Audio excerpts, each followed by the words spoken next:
Hey everyone, I'm Bilal. Hope you're doing well. I'm joined here today with Nathan with Wondrlnd TCG. Nathan, do you want to say hello? Hello, everybody. Yeah, my name is Nathan. I've been making video editing content for Wondrlnd TCG for those couple of games, and we've got something fun to do today, right? Yeah, buddy. Gonna look over the cards for the next upcoming set. I don't know when it releases exactly, but we're Yeah, I excited. don't think they have announced it yet, right? No, but it's close, I think. Yeah. Should we start with Spirit Link or Union cards first? Because those are the new Ooh, exciting mechanics. that'd be quite fun. Let's start off with the Spirit Link. Let's start with Spirit Links. That'd be quite good. And then you can, of course, let everybody here know what these cards are all about. Which one do you want to Yeah, do first? exactly. No. I know you have some Oh. favorites. I'll let you pick because again, like the layout's a little bit different for each person when they go on the site, right? So I'll let you pick out one. I'm gonna go with Milo the Imagineer. This card is kind Ooh, of nutty. I haven't actually seen this card yet. I haven't seen this one. Yeah, I just saw it today with the when I was looking at the information. Do you want me to read it out and then? I can go for it. Go. Yeah, go for it. All right. So when the card destroys a champion in battle, if your stage allows it, special summon one water type champion from your graveyard to your stage that is level 4 or lower. If any of the special summon champions are destroyed or tributed, reduce your life points by 300. Ooh, that's quite interesting because it's like one thing I'm quite curious is that does that affect stay on even if he leaves play, right? That's something that I'm quite interested about. Like, do you think it's a? I think. Yeah, like the champion itself gains that effect of making you tribute and reduce your life points by 300. It's possible. Possibly, yeah. Because I mean, I think this card's pretty solid. I think the thing that surprised me was when they started revealing the set with the spoilers is that how much they're supporting water types this set, which is quite exciting. I'm quite happy for it. Well, it's quite interesting because they've got like a lot of good interactions with both the grave and the banish zone. I think one of the cards actually banishes water types from your hand or something. So it's pretty good that this Milo card here, like what's it called, allows you to bring those cards back quite efficiently. I mean, Excited can't get anything big though, which is a bit of a shame. Yeah, level 4 or lower definitely feels like you'll probably just get the cards that you were playing with earlier back. Yeah, I mean it's not too bad. Like again, like I think anyone will take a free body because again, this is free K. When this kills something on stage, you get a free card out of it anyway, which that itself can attack. That is true. So you're doing double damage almost. Yeah, you're almost like double, like every time you attack, you get something else on top of that, right? Plus, the only thing is, Erica, the Imagineer, and Milo's Fun is what's used to combine for this card. So I think Erica is one tribute summon or two tribute. Yeah, she's a level 5, so she's a 1 tribute. Yeah. But she's cosmic or light. She's a light champion, right? Right, and then that means it's probably not too difficult to play out this card. But I love this artwork. It's kind of bananas. Yeah, no, it's visually like really good. I think it's one of the 101s, right? It might be. Let me just double check. Hold on. That's good because that one you've got on screen. That's the signature one, yeah. And I think they're the only 101s, right? Yeah, it is. It's a 101. Oh man. Wait, so does 101 mean there's no variation of this? It's just if you want to play this card, you have to get the 101. I think it's like there's only going to be one of them that exists. Well, then that means someone's gonna get very lucky. Someone's gonna have a pretty good time with this. Now I'm trying to figure out because I know Erica the Imaginer, but Milo's Fun. I haven't actually seen that card, right? I can't remember what that card does. We can hop into that card right now if you want. Yeah, that's what I'm trying to find it on the handler list. What I actually do? Yeah, I've got it. It's like a guy with a blue cape. In the handler section. Oh, it's a handler. I thought it was a champion. Yeah, because it's a spirit link. It has like Handler. you have to use both, like a handler and a champion.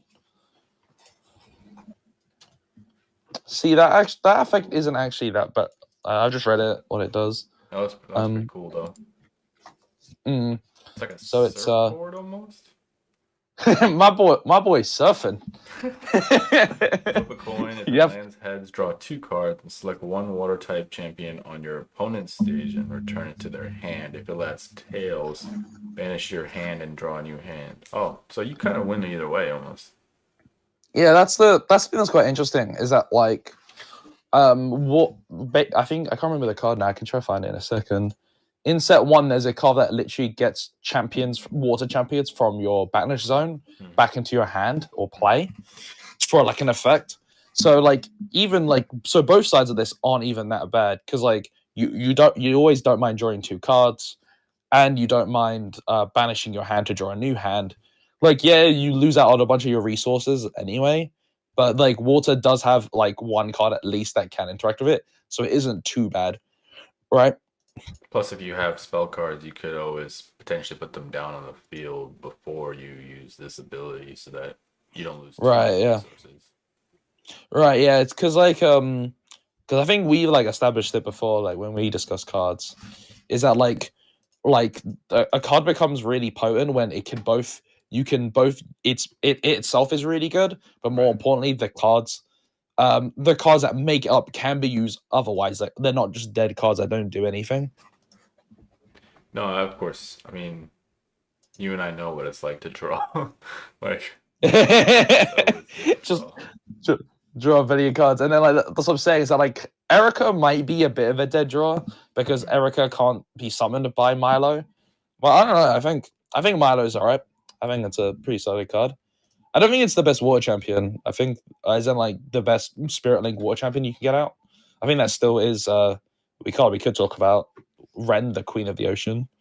But I think he's still really solid. Like if you have this card, the Spirit Link champion, yeah. So yeah.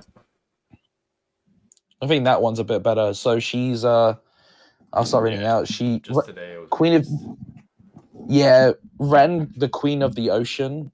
She's a level 3. Level 9, 3,500 attack and 3,000 defense water champion. She requires Ren swimming lessons and Mirazuma, the Witch of the Ocean. Once per turn, you can banish 1 card from your graveyard until you get 1 champion on your opponent's stage. That champion cannot engage in attack in your opponent's next turn. This card gains 100 attack for each card water champion in your graveyard. So this yeah, I think like she doesn't resummon, but the fact that like she can basically negate a card is really cool. And like especially when like if you can do tricky things like with putting your banished cards back into your graveyard and then like she does that again, like you can constantly just keep saying like okay, your big champion can't attack, and it's not like you're going to get through this at this point, right? Because you're going to have so many water champions. If you have a lot of water champions in your grave, this card basically is unstoppable. Because you only need like what 5 or 6 to get it, but 5 to get above 4K, and then like if you have like 6 or 7 like in there, she's like basically stat wise one of the stronger champions. That's when you need to pull out the good old Legion. Negate it. Right. But no, I still think it's again, I personally think I don't know if anyone in what's it called in chat like what's it called agrees, but I think I personally think Ren is a little bit better than Milo. I think because I think I'd much rather have one big dude that can like negate attacks and interact with my graveyard a bit. Like she has value on her own, rather than something that like gets small things out. Like that's just my opinion. Also, the fact that it's not a 1-on-1, so it's more attainable. Like you're actually going to get it? No way. It's feasible to get it as a single too. Yeah. we're realistically actually gonna like see it in decks. No way. I mean, No, I think she's a good like she's like a really solid like late game payoff for water decks. right. I think because you've got so much like synergy with like her other cards. Because I think the other one is like her handler. If you want to put it up on stream, Ren's swimming lessons is really good. If I remember correctly, I might be wrong. Yeah. So Ren's, yeah, it's the handler. Because I think the other one is a new champion. Yeah, there's so much. There's a lot of new cards. A lot of new cards. Like it's like I think it's like nearly twice as big as set two. Yeah, It so is. Ren It swimming is. lessons. You flip a coin. If it lands heads, select one water champion on your stage. Its attack and defense become equal to your opponent's strongest card on the stage. Your opponent does not have any champions on your stage. It becomes 3,000. If it lands tails, reduce your life points by 1,000. This is actually like really solid because it's just like either turn something into a 3K if they have nothing, and that help you potentially win, or just like gives you a 1-for-1 trade, which isn't too bad. No, absolutely not. It's not bad at all. Mm. It looks like a rarity is an ultra rare too, so it's probably feasible to get at least 3 of these easily. Yeah, or like your fees be gonna have like 1 or 2. Because I don't like. Okay. I was gonna say I love that there's the more of the artwork where it's breaking the borders. Yeah, like the low like block ring. She's like, "Come on in, Exactly. come, let's go for our swim." It's swimming time. That was completely borderless almost. It felt like that one was just the one. I think it is, right? Unstoppable. Yeah. Yeah. So I'm trying to look at it again. Yeah, it is. It is just borderless. It just has the Wondrlnd logo on top. That looks dope. Oh, it looks dope as hell. Man, I want to open this set so badly.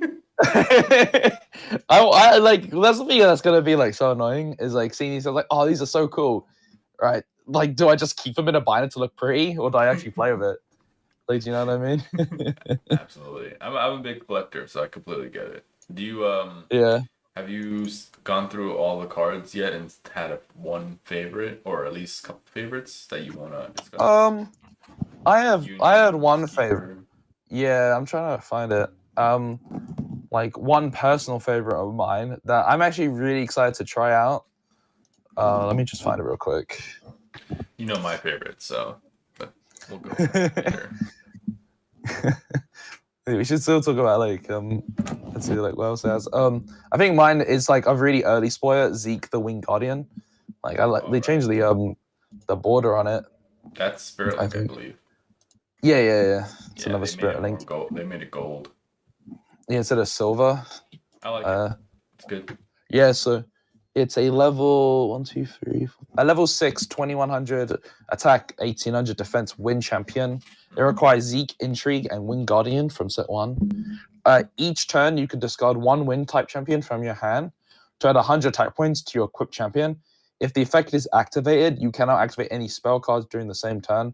The attack boost only lasts until the end of your turn. Oh, they changed this. Oh, they changed it. Because it used to be, I think it was like 500 attack now. Like back when I first saw it.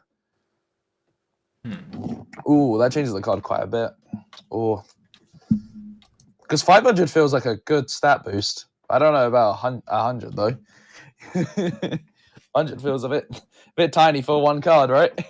Unless you discard, you can't discard more than one. But it is each turn. Yeah, so each turn you could discard one. But the thing is that like, is one card every turn worth 100 attack, right? Yeah, that's true. That's the thing. Like at 500, it actually is like a goodish stat line. But like at 100, oh, this card just came a little bit, a tiny bit from me. Might be probably only good maybe early game. Yeah, because I think like my argument was that like when it first got revealed at 500, is that like not only is this card like really easy to summon because I think Winged Guardian's a level 3 wind, so it actually interacts with this card after you summon it, and then Zeke's Intrigue is a really good card. But like, there's the fact that like it's easy to summon, and more importantly, it's like the resources that make it completely synergize with it after the fact. Like they're actually really important cards for the deck because you want to have like a bunch of win champions in your hand. Wing Guardian is a win champion, and Zeke's Intrigue is like a potential refill for you. So you can refill your hand and get some more win champions to then discard again. So I think it was like, oh, I also will say I quite like how it's actually like Zeke again though. Yeah. I quite like that. And the fact that it's actually Zeke the Wing Guardian, like it's Zeke's like the original character of Zeke's Intrigue, and then actually fused with it. It's kind of cool. Perfect card to start off when they were first doing the release, so it's kind of easy to absorb what it's all about for Spirit Link. Yeah, like it's two very powerful cards. Like Zeke's Intrigue is very strong. I don't know about Wing Guardian though, because I think it's a pretty small stat line, if I remember correctly. Don't worry, we won't be going to set 1. We're just focusing on set 2 though. Set 2, yeah. We can't be here all day, right? Yeah, of course. Felicia the Imagineer, another Spirit Link card, got an upgrade. But it's interesting because I remember Felicia Courage combined with Erica the Imagineer were the 2 top SSRs. Oh, from set 1, right? Right. Yeah. So a lot of people have this. I've seen a lot of people pull the cards. So this one, like, being is it SPR? Yeah. Like you're gonna have one at least, I think, if you open a box, maybe. Potentially. Nice artwork too. What does she do? When this card destroys a champion in battle, damage is directly inflicted to your opponent's life points equal to the destroyed champion's attack or defense points, depending on the attack champion's position on the stage.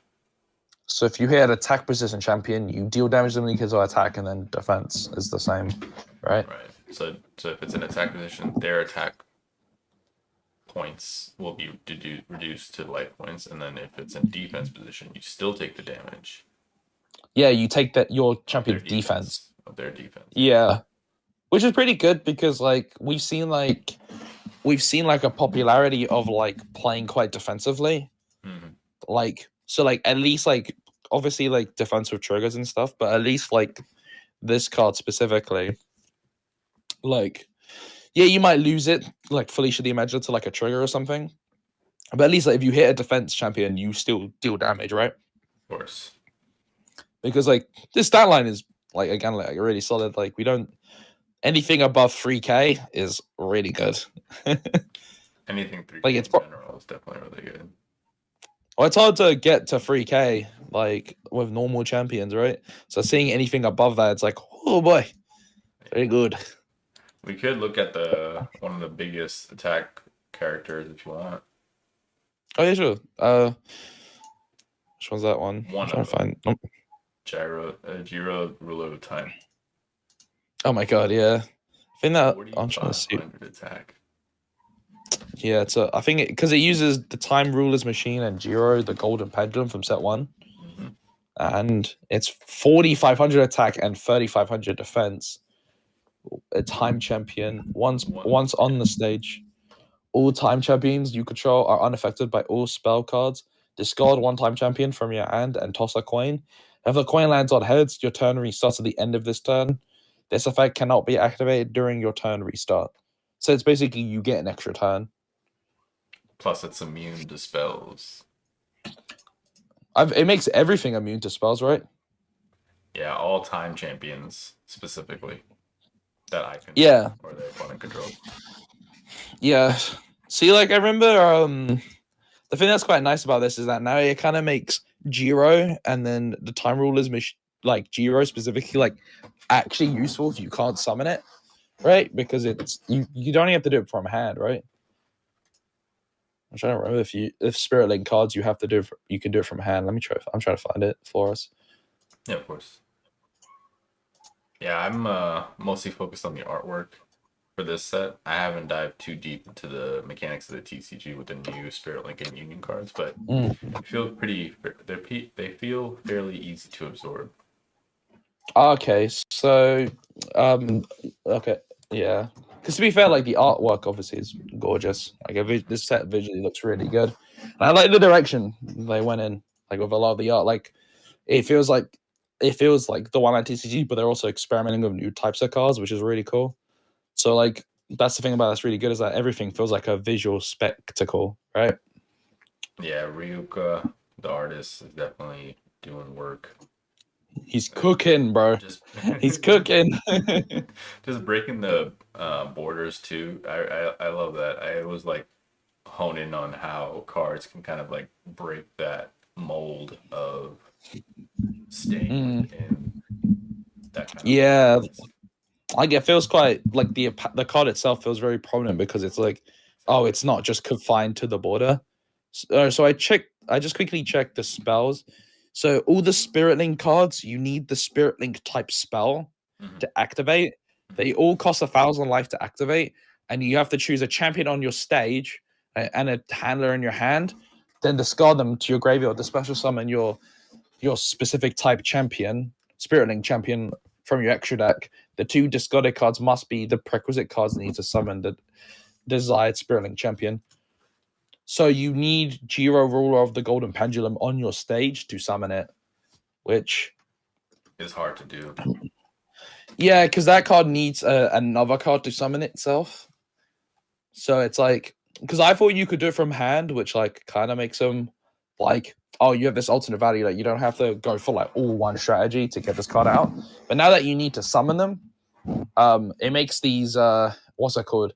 These big champions like really like big payoffs, right? Hmm. I mean, this Yeah. gets on the field. You Kind of basically GG, win. right? Kind of. That's what I'm saying. Is that Jiro? I think is a more of a win more card. Like you play it just to win. Like you win the second you put it on the board. Yeah, the spell is not being affected is just great. I mean, there's nothing that's higher than 4,500 unless you combine it with some sort of spells to pump up your champion. Yeah, unless you're buffing it or anything like that. Yeah. Jiro, Ruler of Time, will not die. And the fact that like you can't like use a trigger card to save yourself or anything like that. Yeah. You could use it to save your champion, like the champion that died to Jiro, but you can't use it to kill Jiro, which most triggers do. Like Legion and stuff like that. So this card feels really good. But like again, I think it's a win more card just because of the fact that like the two cards that you need to summon with it are pretty expensive. Like to get just Jiro basically. If you get Jiro out, it takes a lot of work. Yeah, it'll definitely be good in a time deck for sure though. If you just Oh, 100%. Like focus on getting this card out on the field. Yeah. I'm looking at the handler. It's not too bad. The Time Ruler's Machine handler. Flip a coin. If lands heads, you special summon a time champion with a level of 5 or less from your hand or your graveyard. If it lands tails, discard your hand and draw a new hand, and your opponent can special summon a champion with level of 5 or less from their hand. This card can be activated once per turn. That got that got really flippy. But it went from like, oh, that's a cool effect. Yeah, it went from like a really cool effect to like, oh god, if I lose this, that could just be game. Yeah. Artwork kind of nice. Yeah. This machine in the background, it's crazy. Oh yeah, no, 100%. Like, I love the fact that you can actually see Jiro in it. It's really cool. It's perfect. Or like, yeah, or like that new character. I don't like they didn't call him anything in the card, like Ren or something like that. For set 2? No, it's in like on the time, like on the handlers we looked at, the Spirit Links we looked at before. Like the handler card isn't as a named card, like Milo's Fun, or on Felicia the Imaginer, Felicia's cards are their named cards. Where this one is just the time ruler's machine. So I'm guessing the character on the handler art specifically is just the time ruler. Yeah, it's good to see cards like themselves being connected to other cards. Yeah, that's what. Yeah, I like the idea that you could see your spirit link is the handler usually, and then it morphs like by the champion that you put on it. It's really cool. Of course. It's really cool. All right, should we go? Should we go for the next card? I was gonna say, should we hop into some unions? We can do if you want. I mean, I thought we were gonna do it like just a category at a time, just like go through all of them and then go for the other one. I don't mind though. With the last 4 spirit links. Serrano the Exiled one. Serrano's Nightmares plus Karatos the Exile one. Each turn you pay 2,000 life points to banish 1 active champion on your opponent's stage. Additionally, if the banished champion is a dark type, you gain life equal to the opponent's equal to the attack points if it's light type. Draw 1 card. This effect can only be activated during your initial phase. Kind of cost heavy. Definitely feels cost heavy, but yeah, kind of cost heavy. And like, I think like the big question is that like it's also got 3,000 attack and defense, and it's dark.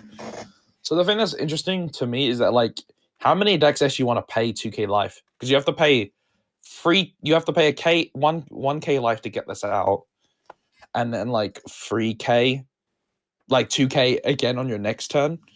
Because the thing that's kind of sad about is that you have to wait 1 full turn. You have to wait to the end of your opponent's turn, then your turn to actually activate it, right?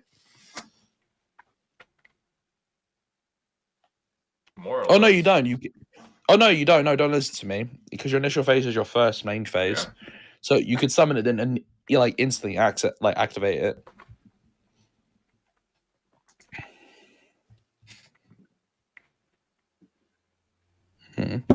The dark thing, I like the dark and light thing though. I think that's quite fun. Like the fact that like, oh haha, if you're playing a light champion deck, I get more card value. Or if you're playing a dark if you're playing a dark champion deck, I get more life.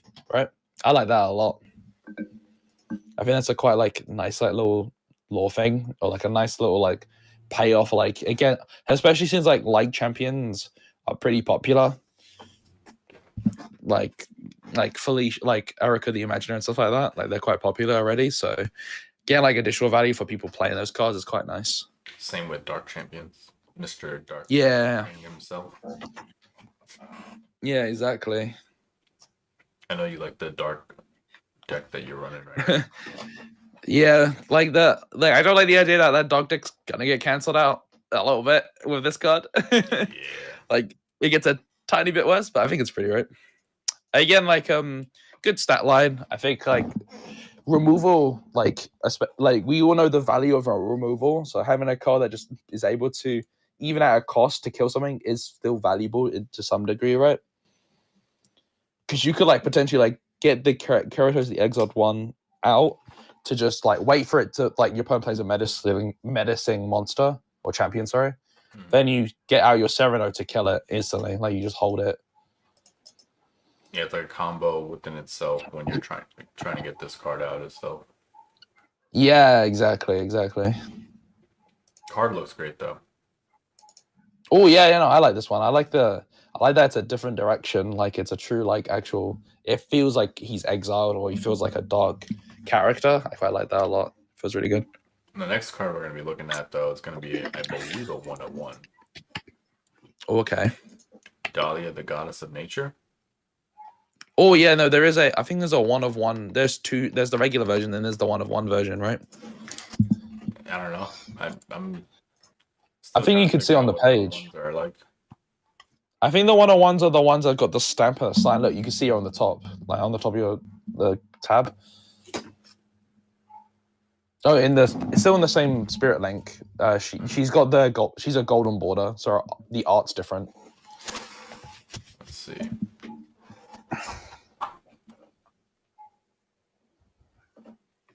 Oh, you're right. Yeah. So she's one that got both treatments. But not Milo the Imagineer. Oh wait, no. Milo is in the spirit link, but it seems it's still the same card for the 1/1. Yeah, so I'm saying that he's a 1/1, but only like he hasn't got both. Whereas like Dahlia, she got both treatments. She got a regular one and then the 1/1 treatment, right? Very lucky. Very lucky. Yeah, so like if you like this card a lot, you're most realistically you can get the regular one, like somewhat. Yeah. I mean, she's very rare though. SAR. Yeah, so yeah, she requires Dahlia's Garden and the Forest Guardian Gaia for 2,000 attack and 1,800 defense, the lowest stat line we've seen so far, for a Cosmic Champion with. When this card is summoned through Spirit Link, you can add one nature type champion from your graveyard to your stage. A champion that is destroyed by this card as a result of battle adds half of your attack champion's original attack points to your life points. When this card is destroyed, it is banished from play. Ooh. Yeah, so big life gainer. Big That's life usually gainer, the potentially. concept of cosmic in nature almost. Yeah, like I quite like that nature cards like gain you a bunch of life, especially with the. I think like I had like a little peek through the spells before we started. I like that a lot of them do gain a lot of life, so it's quite nice that this does. The only thing that I think we saw this card before, but the problem is that like sadly the attack is very low, so you need to put like quite a lot of resources to make it kill like a substantial number of things to gain the life back, right? No, it makes sense. Yeah. Because like again, like you have to what's it called? Like 2,000 attack isn't that much for a spirit. Like it's the lowest stat line I think for a spirit link out of all of them. Maybe I might be wrong. I can double check. Like it's one of the yeah, I think it is. It's one of the smaller ones. And then not only that, like we've seen regular champions like level 5s, like no level 4s, but level 5s are bigger than her. It's interesting to see the different artwork for the 101 versus the regular. I like the 1/1 more. I think that's a good sign where your 1/1 one looks a lot prettier. I like that one a lot. I like that the white roses like contrast to like the white background she has at the bottom, and I like that it's like a painterly look on it. Like she's not like in a forest anymore. She looks like she's in a painting or something. It's cool. Nice. I like it. Yeah, it's really good. The other card that I was looking at. This website's so massive sometimes you get lost in it. Just exploring. I don't know if you the one that's it's gonna be the one that you talk about. I love the kanji artwork ones, like the ones of like the actual Japan, like I think it's Japanese. I might be wrong. I mean like this one. Yeah. I like those ones a lot. They look like it makes it stand out so much, and it's really cool. I don't know what it. I'm assuming it says the card name, but it looks really cool. Andromeda, the Cosmic Goddess. I believe it combines 3. Yeah, it needs Felicia's Courage, Erica the Imaginer, and Luminara Cyber Angel Guardian. Oh, Jesus. It needs a lot. While on the stage, spell cards and champion effects cannot be activated. This card can only be attacked by Cosmic or Light type champions. This card attack and defense increase or decrease with the number of cards you hold in your hand times 1,000. You can banish this card from play from your stage in exchange for 2,000 life points. That's pretty nasty.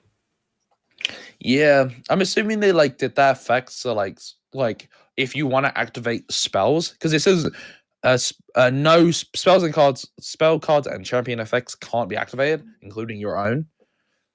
So like if you need for some reason, if you need a spell rather than this card, you can be like, okay, toss it away for 2k life, right? Ooh. Plus, now the stat line. Do we like the stat line or not? That's the real question. I mean, if you're able to get at least 4 to 5 cards in your hand, you're golden. Yeah. You're getting 6 cards in your hand, just like not even playing anything, and you're like, all right, I'm gonna swing for 6k. Because spells and champion effects can't be activated. So you're like, I think if I'm not mistaken, the only champion effects are like Union and Spirit Links. So like no one can activate effects that pop this, and you can't activate spells to pop this because you can't even activate triggers now, right? Right, and the only thing that can be attacked is Cosmic or Light type champions.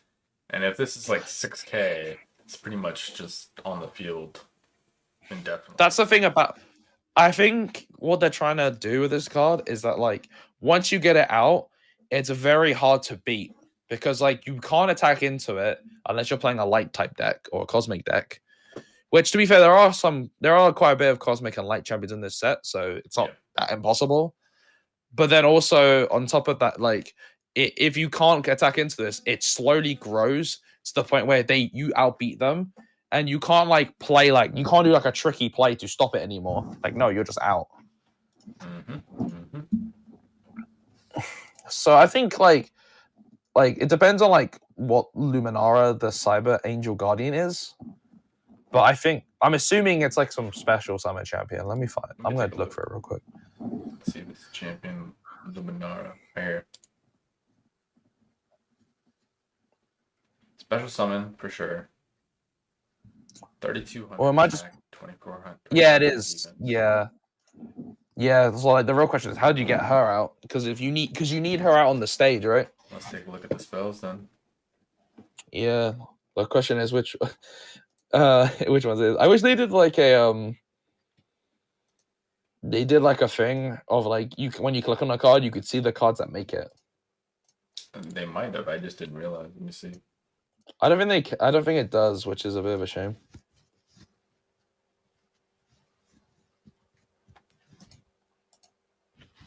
Oh yeah, there's 2 alt arts for that card too, or 2 types. Oh real? Yeah. Oh shit! Nice. It's like a full art version right here. And then we have the more background-esque type of card. Let's see. Doesn't show.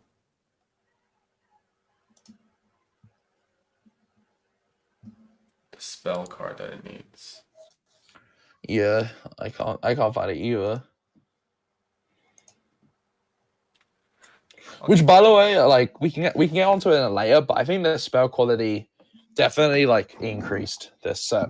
There's a lot of really good spells, I think. Definitely got a lot of spells too. I think we're looking at what? How many? Well, 4, 8, 12, 16, 20, 24. Yeah, 36. Yeah, there's a lot. Again, like this set, there's a lot of cards in this set. There's a lot. It looks like 60 already, 64, 68. Upwards of maybe 100 spells easily. Yeah. There's a lot. You might find it later, but yeah, no, the fact that you need like this card costs a lot, but it's like very much worth it. Like it's very much worth it. Like this is very much a like if I get this out, I borderline just win. I borderline just win the game. All right. That's true. Sorry, I'm like that's a lot. The sauce with the spell cards. No, same. I can go over like one deck that I'm very excited to play because of the spell list. Later on, because there's one deck I want to play. And like the spell that they added a bunch of spells to the archetype, so I'm very excited to build it. But we could talk about that in a bit. Yeah, we can definitely do that. Let's see if we can round out a few more spirit links. Yeah, I think the only non-kanji one we haven't looked at. There's like 4 we haven't looked at, or 5 actually. Oh wow, we haven't looked. There's a lot. Pick up the pace. We got Arya the Dark Lord. Ooh. Oh, this card looks. I love this card visually. What the hell? This card looks sick. I love the dark stroke effect on him. It looks really cool. I just want a lot. The flames are perfect too. That hand is massive. Oh, I just got a DM. The creation of Luminaria is the spell you need to summon it. Okay. Which is this card can only be activated when you have 4 more cards in your hand, including Luminaria's Cyber Angel Guardian. Tribute 1 active Cosmic type champion on your stage and discard your hand except Luminaria. Summon Luminaria to your stage. Do not draw a new hand until your next turn. This card can be activated once per turn. So you have to like Bad. get rid of a card to get it out, right? Not too bad. Yeah, so you discard your hand, you play your Luminaria, then on your next turn, you get a new hand again. After the fact, it's like a delayed resummon effect, which is pretty cool. I think that's pretty interesting to do, like putting like a delayed effect on it. But again, I feel like once you get again like with that card out, and then getting another card out will be big. You win the game. But anyway, let's go back onto Arya, the Dark Lord. So it combines Arya's Gambit plus Dark Lord Mm-hmm. Elgord. You can pay Mm-hmm. 1,000 life per turn to return one card from your graveyard to your deck and shuffle it. Dark type champions cannot engage in battle with this card.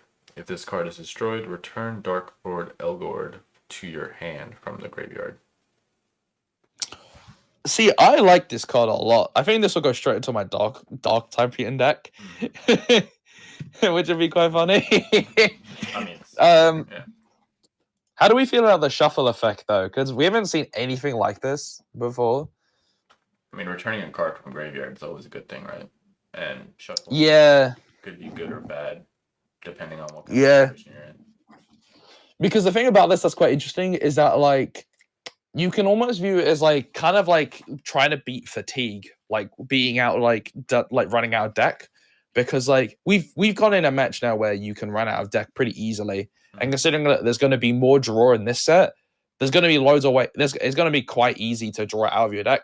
So having this card just simply say like, oh, like if we're on the same deck limit, no, I'm gonna have more cards in deck now. It's pretty interesting. Oh, it's not a champion; it's any card. Oh, I thought it was champion. Oh, Yeah, return one card, so you could return spells.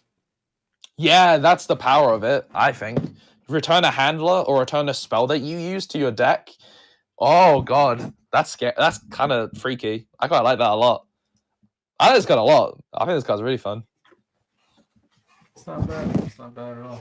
I can dig it. Mm. I like the artwork. Can you imagine like? That one. Oh, you know, I think this is like, besides like maybe Ren, Queen of the Ocean. This is probably one of my favorite Spirit Link cards art wise. Our next one like out of be the Ayana, the Arcanist. Okay, what does that do? Once on the stage, all non-cosmic type champion on your opponent's stage with a level over 5 cannot engage in battle.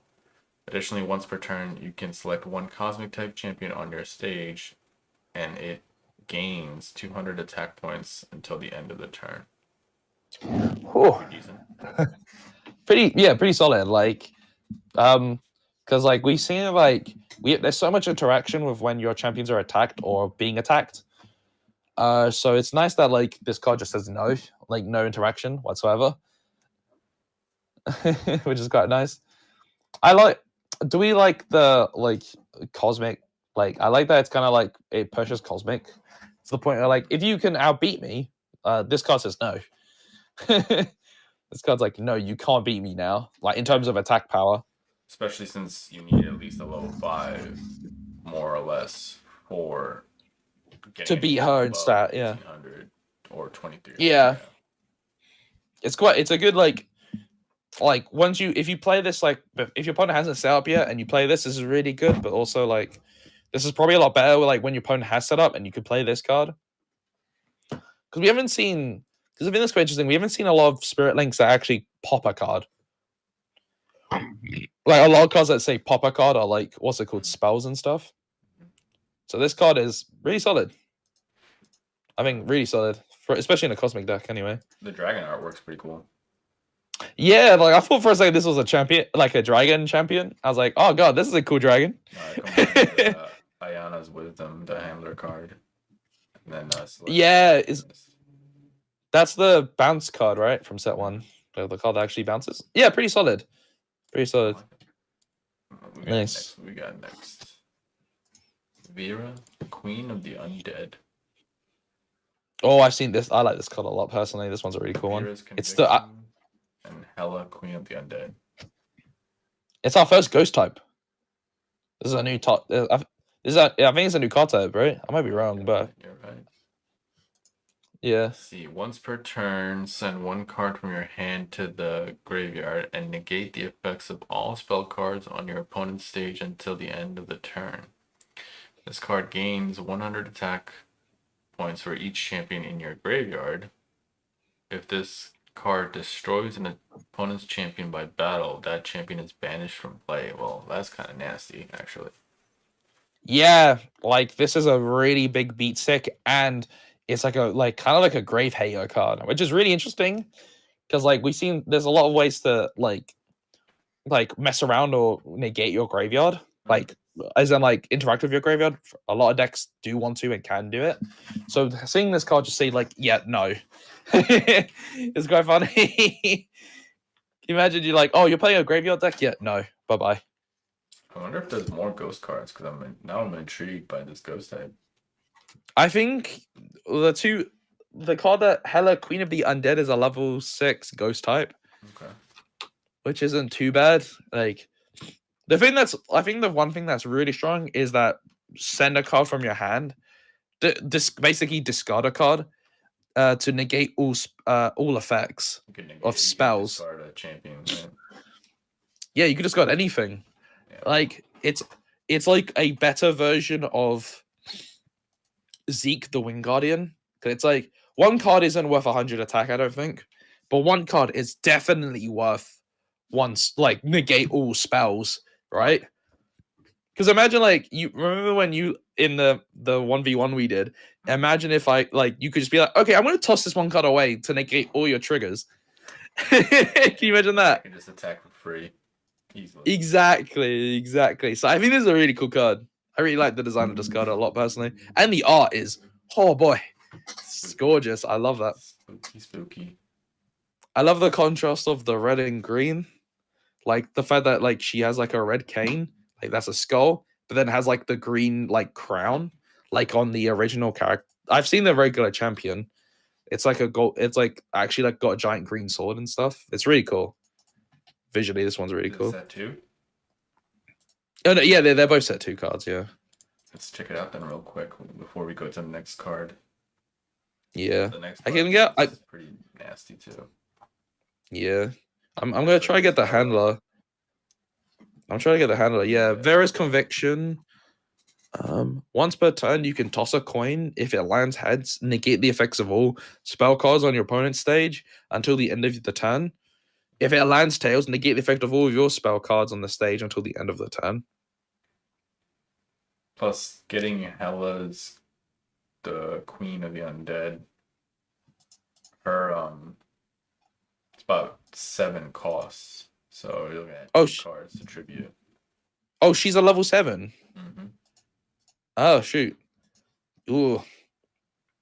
To be fair though, I think the thing about that's not too bad is that you could easily put graveyard interaction, because that's the thing that I view with set 2, which is hopefully more people if they see the VOD of this stream think about, is that there's a lot of ways to get champions out of your grave into play. We've seen Dark Contract and Death Parade from set 1. They're gonna be your main ways, because you imagine instead of with Hela Queen of the Undead, instead of summoning it normally tribute 2 cards, you toss it away for another card, discard it or something. Then you play a card that brings it back out, and then boom, it's only 2 cards versus 3, right? Yeah, absolutely. I think just overall, the best thing about set 2 is that with all these new mechanics and new cards that's been introduced, there's so much theory crafting. Yeah, because deck you want to build. Yeah, because the Spirit Link and then the Uni Champs we'll look at in a moment, they really give a really good sense of a direction for your deck. Mm-hmm. Because you kind of want to, because your deck now has 2 directions of what does the archetype want to do and how does your archetype get your champion out, right? So for example, with Vera, Queen of the Undead, your first part is okay, how do I get Vera out? What's the easiest, most simplest way to get her out? And then okay, what archetype does she go in? Does she go in a dark champion deck? Does she go into a graveyard recursion deck? does she go into a ghost only type deck? Like, do you see what I mean? Like, No, yeah. it gives you a great sense of direction for it. This ghost type is definitely something that's intriguing me a lot. I like that. I'll be quite. Ghost. There's a lot more ghost champions now that I look at the champions more. Oh well, like in the in set 2, yeah. Yeah, there's definitely a possibility of making a ghost deck.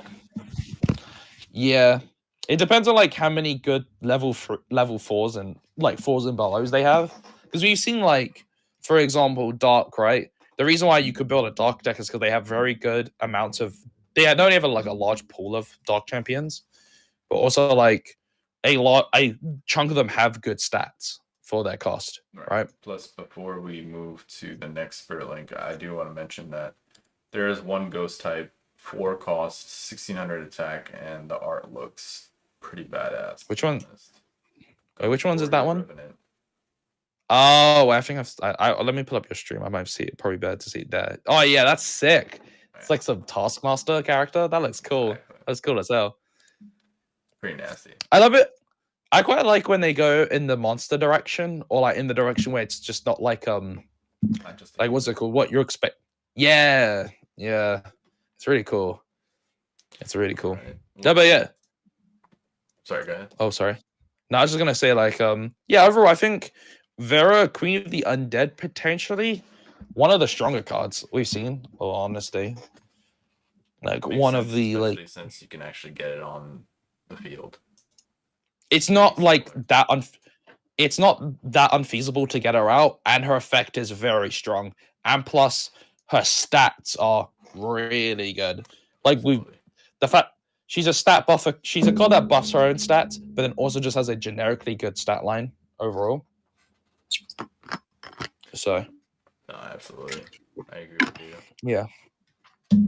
All right. Let me know if you have a. I think you like this card a lot because of the binary angel aspect. So we got Lila, the final binary angel. Artwork alone is I haven't actually. pretty nice. I haven't actually seen this card. I haven't seen this card yet. Combines Lila's excitement, Astra, Nightshade, and binary angel 000. This card cannot be destroyed by attacks, but damage is calculated normally during an attack involving the card of this. If this card is destroyed, you can special summon Astra Nightshade from your graveyard to your stage. Once on the stage, no champions can change battle positions, and handler cards cannot be activated. Wow, that's. Wait, so wait, what? That's a lot. This card cannot be destroyed by attacks, but damage is calculated normally during attacks involving this card. Okay, so if you have a buff 4K, your champion Lila doesn't die, but you still take the damage. But getting above if this 4K card alone is gonna be a stretch. It's gonna be a task. Yeah. If this card is destroyed, you can. I like this. Like, I kind of like the idea that like if you pop this card, you get a card out of it anyway for free. I quite like that call. And then I like the. Yeah, and I like the idea that, like, to get her out.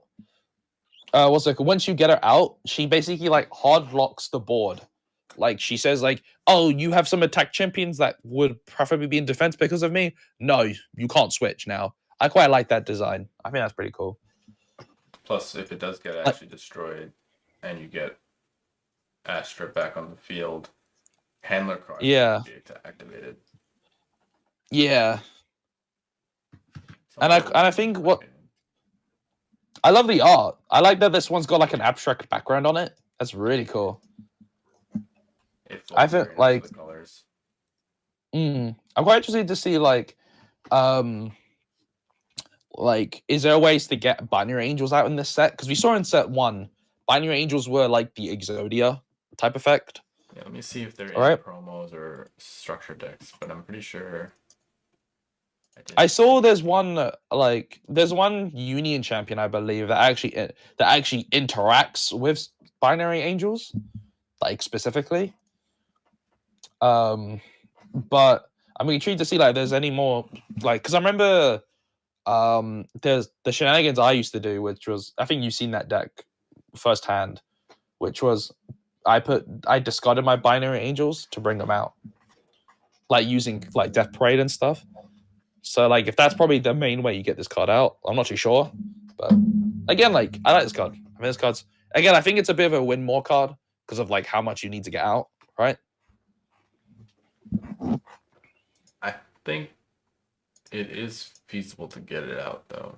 I don't know if Binary Angel 000 is from set 1 or not. It is, yeah. Okay. So if I remember correctly, Binary Angel 0, you need a spell that like because if you remember, there was the 5 base Binary Angels, and then there was Binary Angel 0, and you needed a like kind of like Jiro, you need like a big combo spell to get her out. So it's like you need a big combo spell to get her out, and then you need like the other 2 cards, which I'm assuming they're new cards now from set 2, to get her out again. What's it called? So it's going to be quite interesting to see like how actual difficult this is. I think this again, it's a bit of a win more card because once you get out, it's pretty strong. Someone put in chat. Oh, it's actually the Wonderland team. Someone said something in chat. If you want to look at that real quick. Hey, Wondrlnd TCG, what's going on? How about the block spell card? Let's see what we got. It's probably this is where we go on the hunt. If you have the name of the card, that would help like tenfold. If you go... Nope. Have you found it?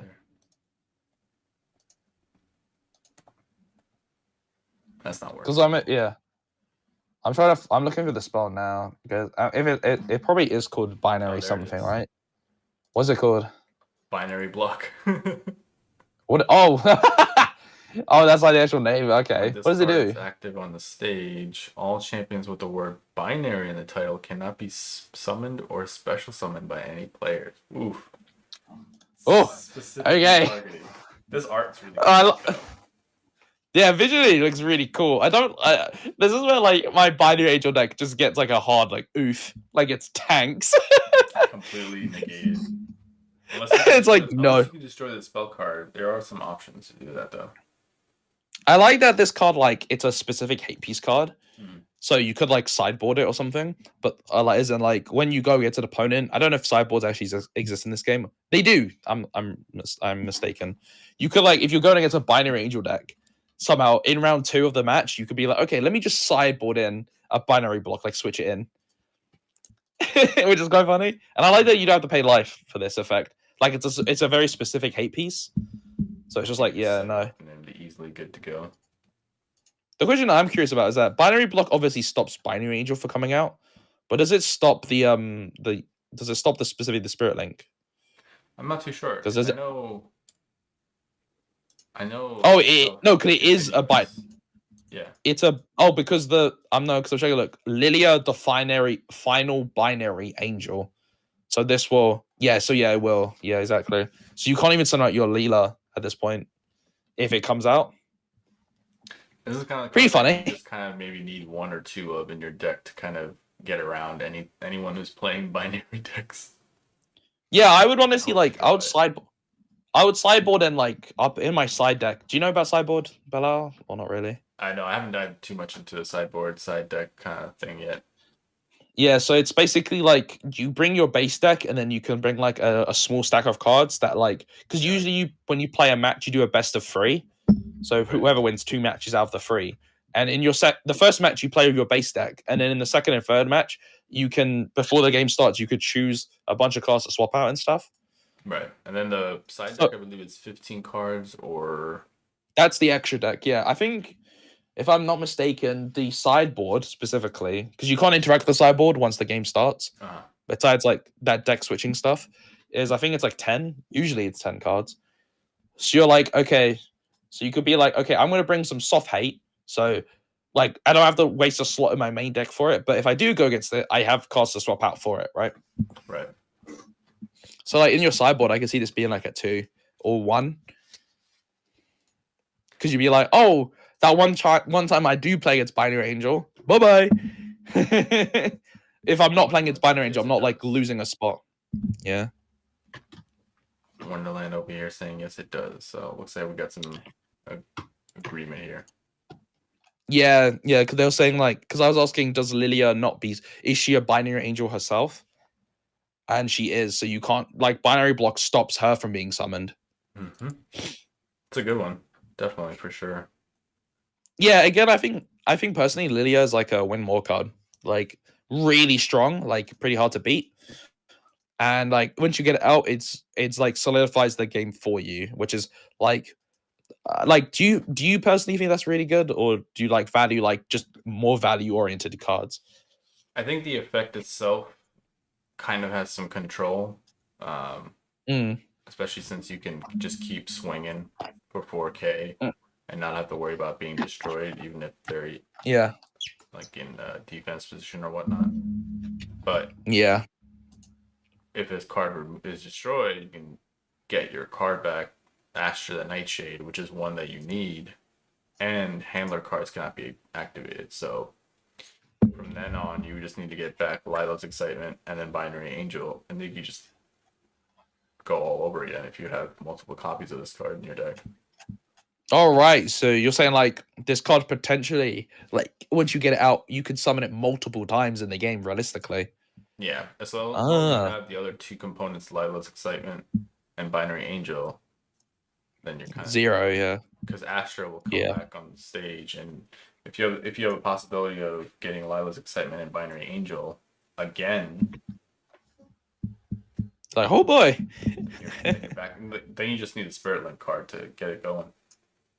Yeah, because like it'd be quite interesting to slot this in a binary angel deck. Like, because like you could just be like, yeah, like because you're gonna be that deck's like naturally is controlly because you want to try go for the I have all 5 binary angels for the win.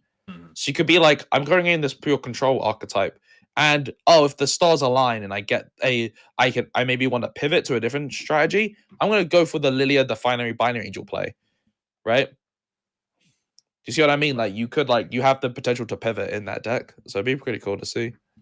No, I agree. Let's see what we got left with Spirit Link. I think we have 2 more cards left, and then we can move on to unions. I believe you are right.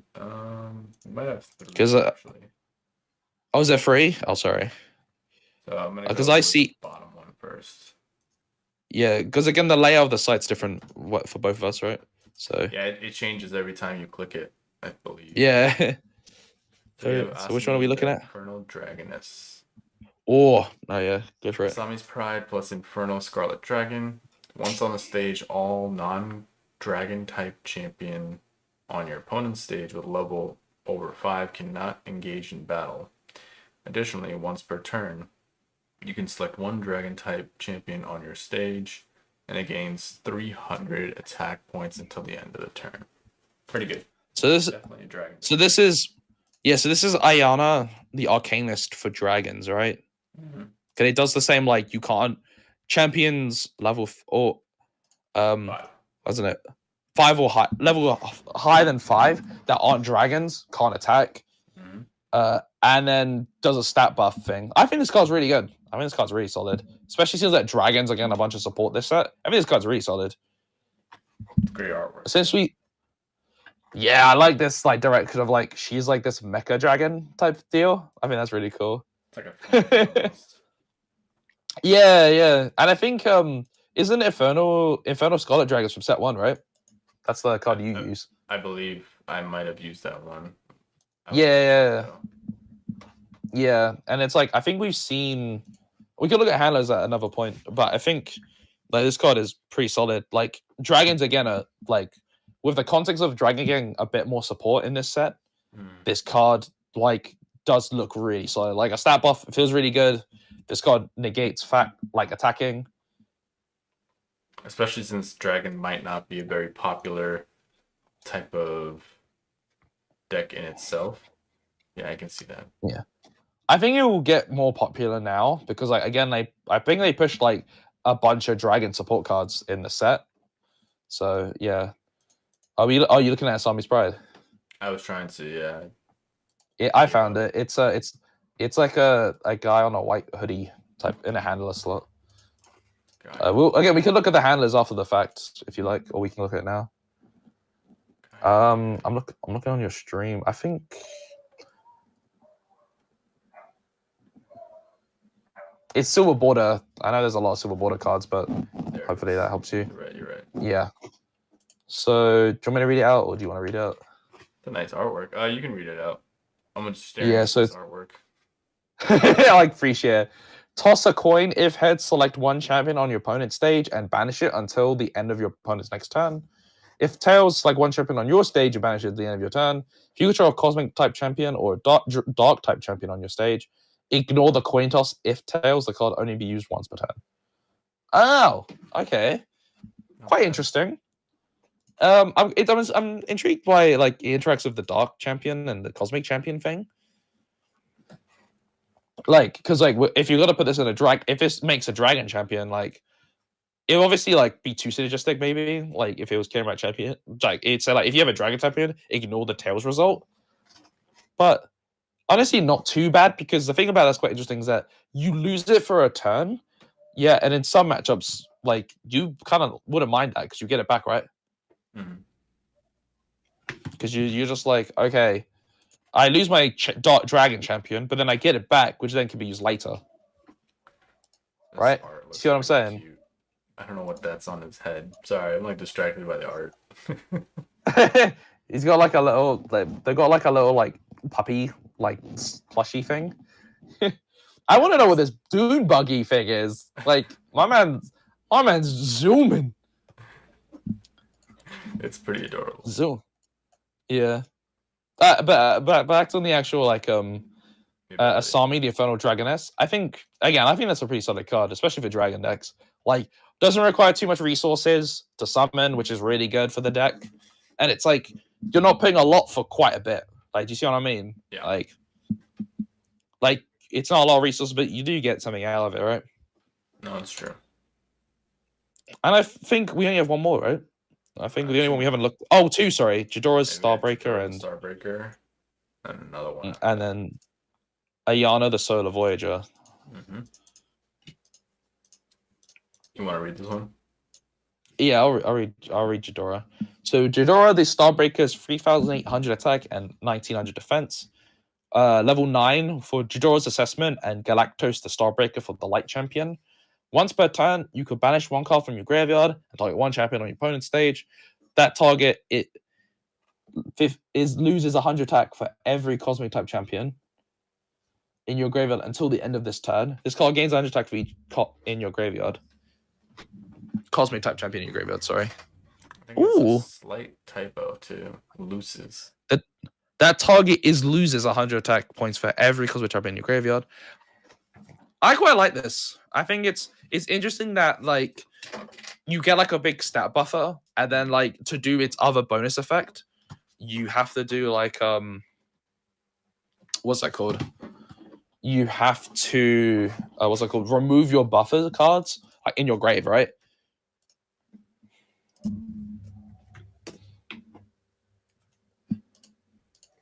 Because you have to like you're getting buffed by cards in your grave, but then like to use this bonus. Yes, you just slice in a cosmic deck, right? Yeah, but it's a light card too. Very interesting. Interesting on the nice. Like yeah, I like Jadora's Assessment we've seen from set 1 is really good. I love that. Like, I know you love it. It's my god, it's so good. Just steal a card for free, or like usually you don't have anything on board to give. Yeah, give up. It's basically play for free. Take remove, so it's like yeah, like it's not. There's no like the only downside is if you just don't get the effect. So I quite like that. Like sometimes, like if you're ahead, you could just save your Jadora's Assessment. Because that's the thing about these handlers that's pretty interesting is that like now we have to make that conscious decision of like, okay, do we save it or do we use it, right? Right. Because sometimes like you can't just be like, oh, I'll use this one now and hopefully draw a new one. Like sometimes you need to save it because you need another card on top of you need the champion, the handler, and then the spirit link, card to summon it. So it's gonna be interesting to see like how people like decide like when to summon it in and out, right? It'll be nice to see, at least depending on the situation. Yeah. All right, we got our final card, Ayana Solar Voyager. I like this art a lot. I can read this one. I like this one. I will say the artwork. It looks like like Josuke from JoJo's. Like because it's just the trim. The color trim looks quite similar. But yeah, Ayana the Solar Voyager, a 3,800 attack, 4,000 defense solar champion, level 10. It requires Ayana's Wisdom, Zion the Guardian of the Sun, and then Lumix. Once per turn, you can select one face down spell card and destroy it. When you initiate an attack with this card, you can discard 2 solar type champions from your hand to double this card's attack point. If successful, this card is returned to your extra deck at the end of your turn. Oh, so if you want to go for the closed game, you just discard 2 solar champions and then go for it, right? Pretty much. And you can destroy spell cards each turn. Oh yeah, you don't have to like pay a cost. You could just be like, okay, face down, bye-bye. So if you choose properly too, it could definitely help. And it just cuts all their resources. Yeah, you just like, bye-bye. No more trigger cards for you. Which also attack is nuts though for that ability. That's what 7,600, right? Yeah, 7,600. Yeah, so like at that point, by the time like this game card comes out, it's probably later in the game. So it's like, swinging 76 at face. You're like, okay, die. No, this card, like, see, like the thing about this card that's interesting to me is that like this is obviously like it requires a lot of resources to get out because we have, I think, Zion, the Guardian of the Sun. He's in the structure deck. He's like a special summon card again. So you need a card of special summon in or out to get Ayana the Solar Voyager out. I don't know about Lumix though. I think I'm assuming that's a champion. Yeah, it's a 3-cost champion. It's also. Oh, okay.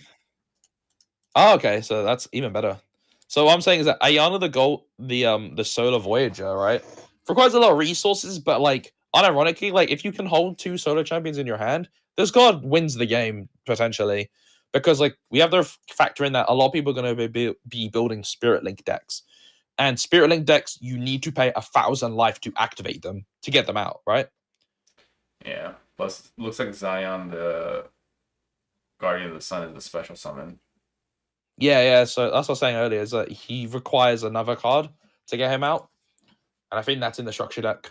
But what I'm saying is that like it requires a lot of steps, so it links closer to those win more cards we saw earlier. But this card specifically can win the game, like on the spot. Oh yeah. The question is, they don't have any. They don't have any. What's it called? If they don't champions have on board. Champions on the board, or even if they have a champion but it's not as strong, and there's no spell type, like to trying to get away with it, they'll always be in defense mode, right? So you're just easily crushing alone until you can double the attack, because they essentially need to put a champion on the field. But every turn you're destroying a spell card as well as hitting. Yeah, you're hitting them for 3,800 and killing a spell every turn. Yep. Because that's the thing that's a bit crazy, is that like it just pops a spell for free. Like we know triggers are like to attack, because you'll have other champions to attack for you instead. Yeah, well, like that's what I'm saying, is that like because of the high stat total, like this card breaks through a lot of boards, like quite easily, and then as well pops a card that like could potentially save you. Granted, obviously it doesn't kill spells, but we know, and we don't know if triggers are still going to be as powerful from set 1 into set 2, because the thing that's going to be interesting for deck building is like seeing like how many cards you have to start putting in to make your extra deck champions versus like good cards for your deck, right? Because you need to like in order to summon Zion, the Guardian of the Sun. Oh yeah. It does require your life points to be less than or equal to 3,000. Oh, okay. So it will take some time to get it out of the field. Yeah, naturally. But I like the design of this card. I think it's really cool. Like I like the idea like this card like has a little bit of value. Like I don't want like just value on its own, but then like has the ability to just like potentially discard 2 cards, win the game, right? I like that quite a lot design wise. I think that's really cool. And that wraps up our Spirit Links. I wanted to ask quickly, out of all the Spirit Links, which ones one, what's your visually favorite one? Like out of like just on the top of your head, and 2, which one do you think you would most likely build a deck around? Visually, Milo the Imagineer. Ooh, okay. I That's a cool mean, choice. if it wasn't a 101, it'd be more attainable. But in general, this card visually Yeah, just I love breaking really good. borders completely. This is just Yeah, that our card. first borderless card. Yeah, that card is gonna be so good to find. Mm. Outside of that, there was playing wise. Where was it? I was very intrigued by Vera, the Queen of the Undead. Just in general, the new Ghost Yeah, archetype. yeah. I would probably No. try to make a Ghost deck esque type of thing. Yeah, or like a graveyard, like synergistic deck because this card interacts with your graveyard quite a bit. I think Ghost Or in the like, Dark probably would do well with that, maybe. yeah, or like you put it like in a deck that like wants to put cards in your grave Yeah. to for other effects, right? Because she technically is like a free discard every turn, which is really strong. Yeah, Not your really deck strong, but it's actually pretty good. is pretty well combined with this one. The one that you were using Yeah. for the Dark deck. Ah, yeah, yeah. Because What there's a about lot you? of like. What's your favorites and something that you want to So build? yeah, so visually, I think my favorite one will have to be. Oh, I think mine's going to be Ayana, the Solar Voyager, the card we just looked at. I love the color scheme of this one a lot. Yeah. I like that. I like the mech like aesthetic that they've got on it to like signify like the stat booster thing, and then like that nice color shade of orange, blue, dark blue is really nice. Plus, like I like that it's breaking the border, and then like the kanji text on it is really cool. I think that's really good. And as for a card I would build around, I think my top choice will be Ren, Queen of the Ocean. I've got really excited for a water deck for a very long Yeah. time. I remember you But mentioning that with me. yeah, and War in set one obviously wasn't that strong. Not obviously, sorry, like it just wasn't that strong of an archetype because it wasn't fleshed out too much. Because they had to like expand on light and dark type. But now that War is getting like a full fledged archetype, I think this one's Ren, Queen of the Ocean, and like a war deck in general looks really solid. Like they're just got good interactions with each other. It's good artwork. So I'm excited. Yeah, absolutely gorgeous. Very Atlantis type. Yeah, yeah. All right. I Let's just go to unions real quick. yeah. No, we got a I'm lot. gonna I just realized we have a lot of cards. I just realized. Oh god, long I'm stream. gonna say let's do 3 because I believe we need to round out the stream. Oh, okay, that's all good. We can always pick this up on another live stream next week. Oh, you can do, yeah. Yeah, we can do, yeah. And then let's see here. I'm gonna go with what is your favorite that you've seen so far. So we'll both choose one, and then we'll choose a third one. Oh, we'll choose one, and then we'll choose 2 each. We'll choose 2 each. We'll do 4. Yeah, I'll let you do your choices first if you like. Give you that. I'm still wondering Or do you want me to what the choose? second one is gonna be. If you want to go Yeah. first. I think one card. I think so. The real question is, how do you actually get these cards out? Right. That's the thing I'm quite curious on. Because do you need? I don't know if Wondrlnd TCG that you guys are in the chat, still or not. I want like if you can answer that question, that'd be quite nice. Because I believe, if I remember correctly, they're both they're both champion cards that are required to make the card, and there's not like a spell right that makes union champions, or is there? Or is the union card the spell itself? Oh, is there? That's Maybe. what I'm trying to ask. That's what I'm asking. Is it like a is the card like Spirit Links where you need another card to summon it, or is it like, oh, I could just have the champions on board then go for the summon, right? Okay, yeah. Wonderland says there is a union spell card. Oh, okay. Okay. I'm trying to find it similar to now. Spirit Links then. Yeah, but it's like unlike Spirit Links, you don't. It's not like, I'm assuming it's not type based, or is it type based? So I'm trying to find the card now. Because it'd be good to like let's look over that card and just go over like how we feel about Union champions as a whole, maybe. Because like the dynamic of having 2 champions change it quite a bit, right? Well, there's also probably champions that you can interchangeably use as Spirit Link or Union type. I'm already noticing that. Yeah. It's a possibility. Yeah. I'm trying to find the. Oh yeah, I found it. Union of Champions. It's a union spell. Choose 2 or more active champions on your stage and discard them to the graveyard to special summon your Union champion from your extra deck. The discarded cards must be the prerequisite cards needed to summon your desired Union champion. It's already yeah, it's like I'm assuming like this is the only Union spell, which is quite interesting. Like because then like times then. yeah, I mean, to be fair, it's the same as Spirit Link, because let's be honest, like if you're running like multiple types of Spirit Links in your deck, that could potentially work if they all like synergize with each other. But it's a lot of resources of your deck to like just make the cards, right? Yeah, so it's quite interesting about no, that. you just need the champs on board.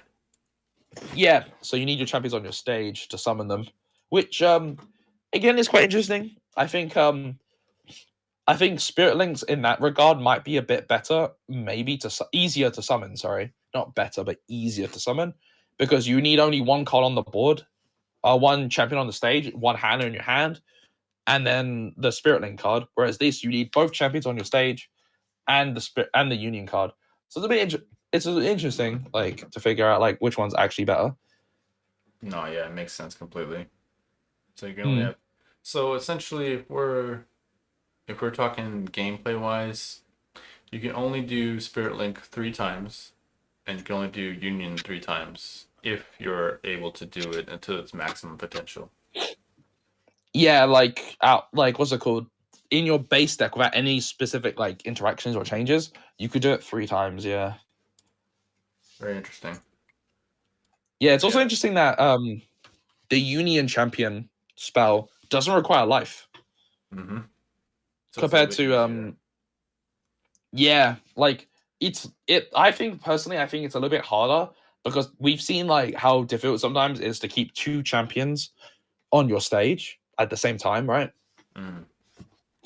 So it's going to be interesting to see like, okay, you need to play a champion, wait 1 turn, play another champion, then unionize them, right? Yeah, plus so I'm usually like always attack happy, so I might not attack if I have the champions on the field if I'm trying to unionize them or Spirit Link them.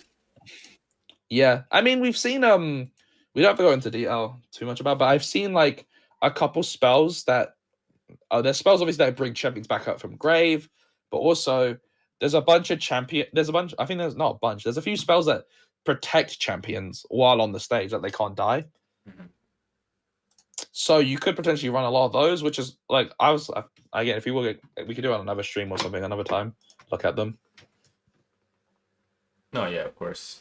But we should hop into one Union card if you're ready. Yeah, I'm ready. Yeah, I've got mine. What choice you got? Okay, so I'm gonna pick one that's quite like I'm excited for. I mean, I alluded to it earlier. Binary Star Commander. Level a 10. Yeah, so there's 2 artworks. Oh, that's cool. Yeah. There's the one where she's like sleeping in roses and stuff. And one just trying to be all powerful. Oh, quickly, there is actually a other Union spell, but it's specific though. So there's Marriage of the Sun and the Moons, which gets with Zion, God of the Moon, and Dion, God of the Moon, activate on your stage to special summon its specific champions. We could look at that one maybe. Yeah, potentially. of course.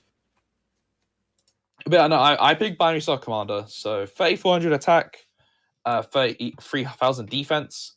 It's a cosmic level 10 champion that needs Starlight, the Cosmic Soldier, and Binary Angel #1. Once on your stage, you can special summon 1 Binary Angel champion from your hand to the stage. This card is unaffected by spell cards, and all players cannot summon any cosmic champions of this card is on your stage. That's kind of wild. Yeah, so the reason why I picked this card was because like it gives the Binary Angel deck an alternate win condition, right? Yeah. Because I think a lot of people, like I met someone online who wanted to build the Exodia deck, where it's like, okay, I'm just gonna go for the win there. I mean, that's cool and all, but what happens if you can't get that? And what if your opponent outraces you in the champion department? So it's quite interesting to give like. Oh, sorry, Karen. No, I was just saying one quick addition is the fact that when you play this card for the Union, you also get another Binary Angel champion if you have it in your hand. So it's pretty nice. Yeah, Yeah, that's what I'm saying. It's really nice that the fact that like you can now pivot to like, okay, I'm not gonna get I don't really want to go for the let's go for the Exodia play. Let's go for the summon these big beaters play because I think if I'm not mistaken, all the binary angels they're like the binary angel 1 is 3,000 attack and 0 defense, and then they all going down in increments of 500. So it's like they're not that bad stat lines. Honestly, their stats are really solid. Which artwork do you like better? I personally like the Roses artwork. Personally, I think that one I like only because I kind of like the composition and the lighting of it a bit more. So I like the idea like how the character is like posing. Yeah, and I like the rose petal like it's going on in the background. It's really cool. Resting after battle. Yeah, exactly. Like I like the idea that she's like dreaming, and then like all the binary angels like come down to protect her. That's pretty funny to think about. That's really nice. Yeah. We're looking at all these cards. I just want to open this set so badly. No, what we need to do is when the set goes live, we should do like a build stream or something. Yeah. Or like a build video where we like open the set live and then build decks straight out of the box or something. That would be quite fun to do. Of course. I'm always down to do that. Yeah. It's all And then fun. So again.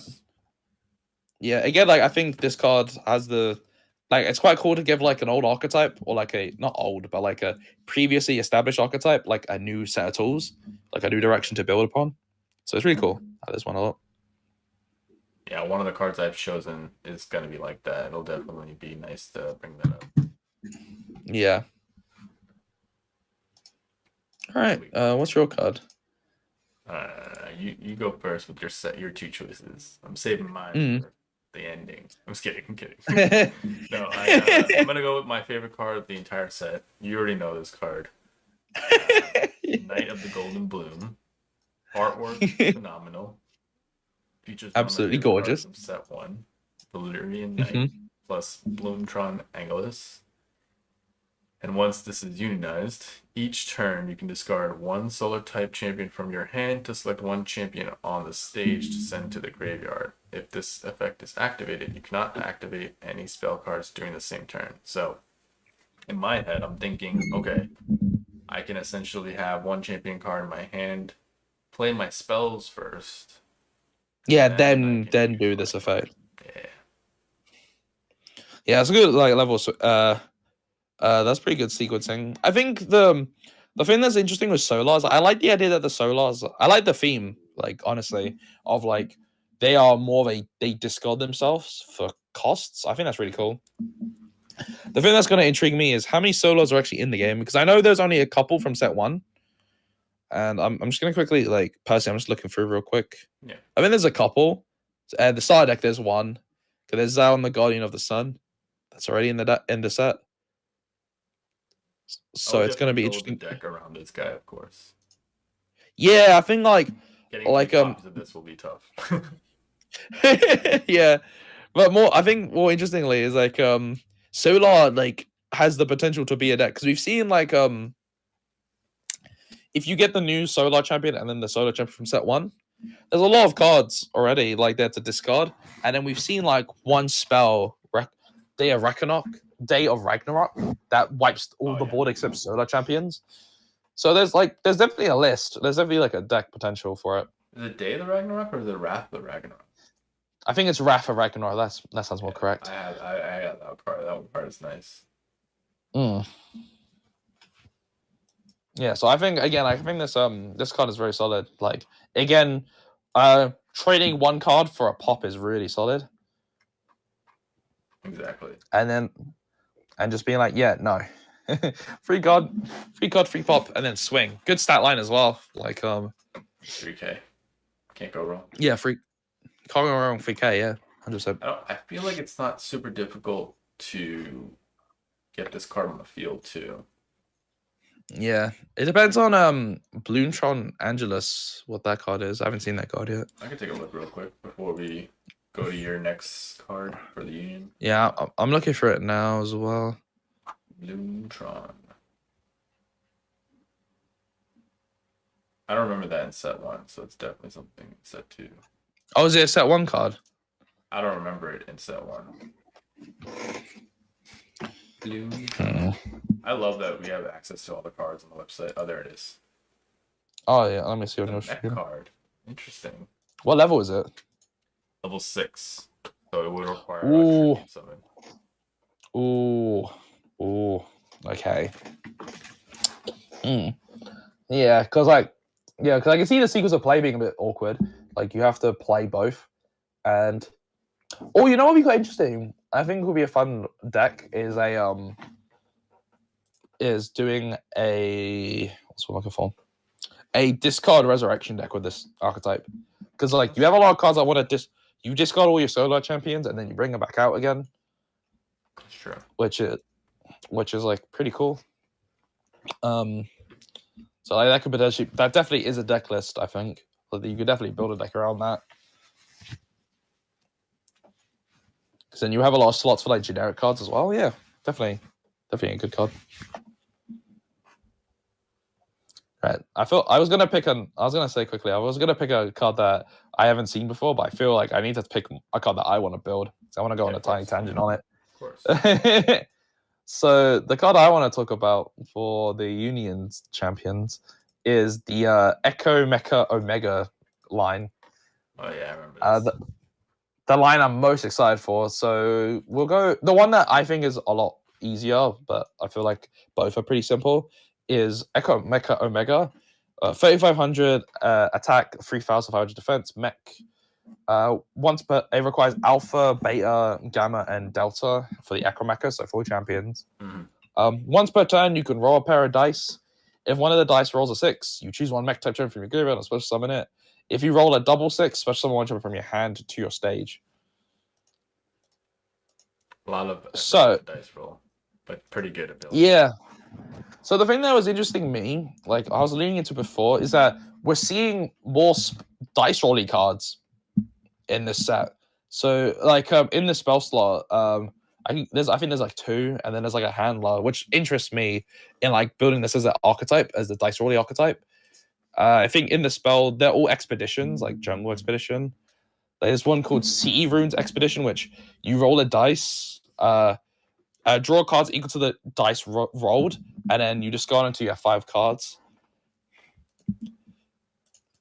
And then there's another one that's like Jungle Expedition, which lets you you roll a pair of dice, and then you what's that called?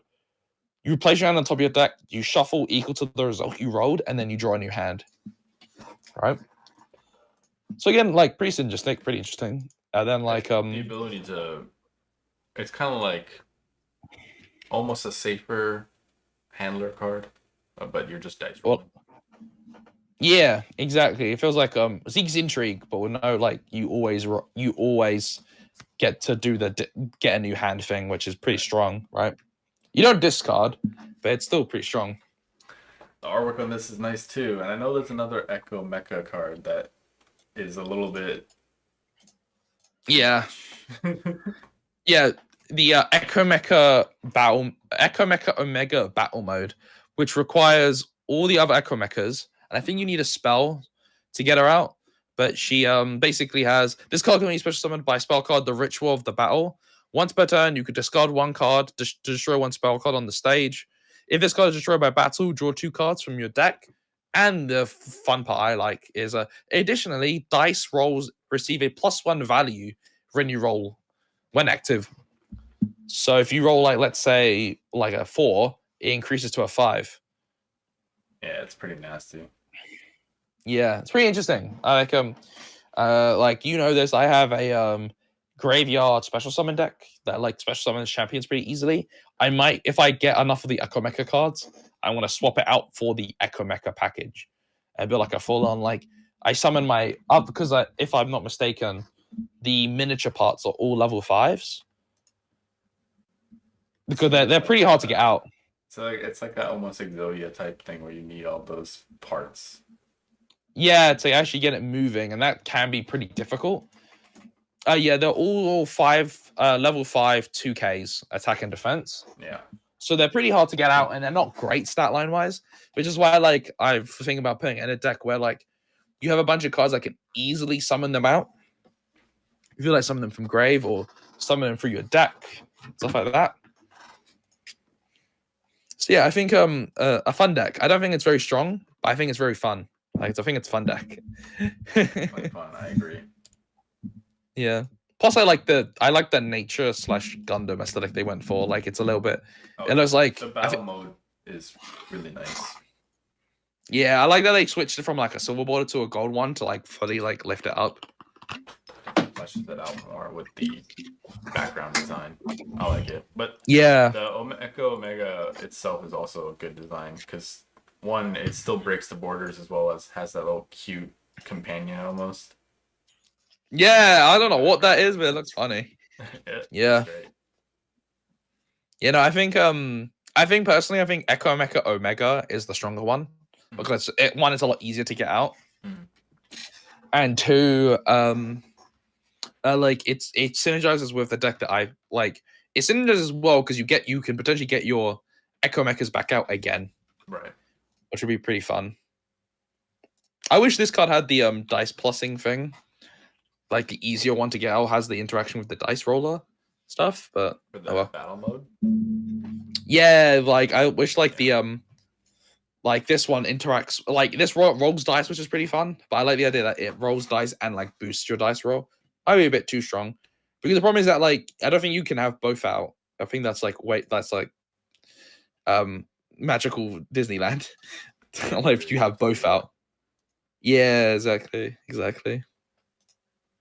All right, so let's round out with our last card. I mean, there's just so many good ones. But I was going to choose one that was also something that we were discussing. I'll show the card now. This Perpetua, Ruler of Cosmic Time. Yeah. So it combines Jiro, Ruler of the Solar, Golden Pendulum, and then Erica the Imagineer. So there are also Spirit Link cards that combine those two champions.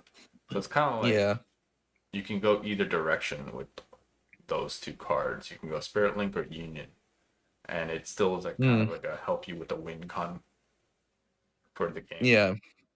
So this card's attack and defense are calculated based on the number of Cosmic type champions in your graveyard times 300. This card can only be attacked by your opponent if they reduce your life points by 500 or banish 2 cards from the top of their deck from play. Level 10 special summon. I mean, artwork alone is probably the most crazy that I've seen with the yeah. Visually, this one looks insane. Combines Erica and Jiro pretty well. Yeah, I mean, like the thing that's interesting to me, like the fact that you brought up, is that like I think you put this in like the same deck as the other one, right? The ones that use it, because then you give your deck options, like you give your like the ability to like because like the one thing that can be like pretty annoying with these new cards potentially, I think it's make it fun but like interesting, but it can be potentially annoying is that like let's say you draw 2 of the pieces but you're missing 1 more, you're like well, I can't do anything without the other pieces, right? I have to figure out, do I want to use those cards or do I want to hold them off and protect, right? And save them. So, like, giving your deck the ability to go into multiple different cards can be quite fun. Yeah, the options in the deck are always good because you're not restricting yourself. So, it's good. Right, yeah. Like, you're giving yourself the ability to, like, pivot if need be. Or, like, okay, I can't make my Master of Time, but I can make this card instead. Exactly. You know, I think again, like I think that's great. I like the idea of like it's being a stat changer thing, like it's constantly modulating its stats. It's pretty cool. And I like the idea that this has some interaction with your opponent, like the opponent has to make a difficult choice of like banishing 2 cards or paying life. Right? And like they don't feel like as taxing per se, but they do feel like what's it called, significant downsides. Yeah, especially since cards being banished from play. If you banish 2 cards that you need to win. Oh, it's banished from graveyard, right? Oh, from No, your deck. from Sorry, the top of the deck your from deck. play. So either way, you're winning when this card's on the field. Oh wait, better. Banishes it from play. No, it banishes from the top of their deck from play. Yeah. So it just banishes the top 2 cards from your deck. Right, but if you, who knows what 2 cards you're banishing? You know. Oh yeah. I thought you meant like you making it sound like you could banish cards and play. Because if you could, that'd be insane. That card. This gotta be. It's gotta be But broken. just in general, their draw tactic. If they don't want to pay, if they're low on life points and they don't want to pay, and they have to risk it for the 2 top cards, it's a gamble in itself. Yeah, because we again we've signified earlier that like life paying is so strong and so like tough, right? There's a lot of cards that you need to pay life for, and Yeah, like I'm not too fond of sacrificing. paying. Yeah, sacrificing 500 life doesn't sound like a lot, but like in the context of like every card effect near like the best ones cost you life, and you need to think about attacking and defending and stuff. It's a lot. It can add up pretty quickly. But it's only this card that can be attacked if they reduce. So if they want Yeah, to eliminate it and through other means, yeah. and risk a trigger card as well, you know, like say they pay 500 life points, attack Perpetua, and then all of a sudden you play Legion, their champion gets destroyed, and you get Perpetua back on the field. Like, it's another tactic to kind of control the game. Yeah. Yeah, it's quite Again, it's like it gives like this interesting decision that I think is really healthy for the game, where like cards like it's cool. It's really good to have like cards that like are hard stuck, like they prevent your opponent from doing something, or they're protected. Right? You need those type of card effects, but I think having like giving some people the choice of a card effect is really interesting, because then like you can have these cool moments where like cool funny moments where like Perpetua isn't that strong, like stat wise very big, so it's like actually quite feasible to attack into it, right? Because like later on this card can get really big really quick, or like if you play it in the late game you're probably gonna have quite a few champions in there already, so it's gonna be really big, so it's gonna be it's gonna be nearly impossible to attack into. But like early on, like if you get this out early. Yeah. All right, so to round out the stream, let's both choose one card that you want in your collection, or just Oh, I'm trying to figure which one I want now. Oh, goodness. I had a good time looking at all of them earlier, so I know which Yeah, one.